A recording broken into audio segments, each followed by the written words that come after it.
बिस्मिल्लाहिर्रहमानिर्रहीम। अस्सलाम वालेकुम दोस्तों, कैसे हैं आप सब। नबी करीम सल्लल्लाहु अलैहि वसल्लम के दुनिया से पर्दा फरमाने के बाद हज़रत बिलाल रज़ियल्लाहु ताला अन्हु शाम चले गए और वहीं बस गए। एक अरसे के बाद ख्वाब में नबी पाक सल्लल्लाहु अलैहि वसल्लम की ज़ियारत हुई और फरमाया, बिलाल हमें मिलना क्यों छोड़ दिया। आँख खुलते ही मदीना के लिए रवाना हो गए। कई दिन की मुसाफत के बाद मदीना मुनव्वरा पहुँचे।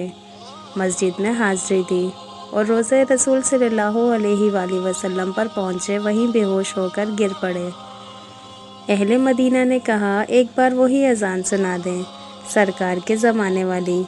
माजरत की कि अब मुझसे बर्दाश्त नहीं होगा।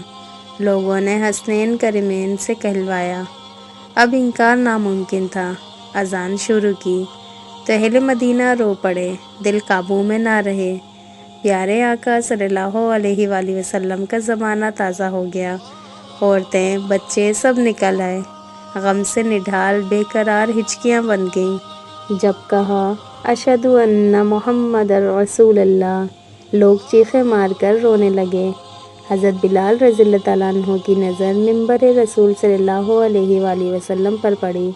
मिंबर खाली था, सरकार नहीं थे। खाली मिंबर देखकर गिर पड़े, बेहोश हो गए। अज़ान मुकम्मल ना कर सके। होश में आए तो उठे और रोते हुए शाम की तरफ रवाना हो गए।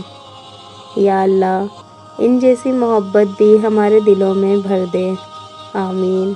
तो दोस्तों, आपको वीडियो कैसी लगी लाजमी कमेंट करके बताइएगा। जिन लोगों को पसंद आई हो प्लीज़ लाइक लाजमी कर दीजिएगा और एक दफ़ा प्यार से दुरूद शरीफ लाजमी पढ़ लीजिएगा।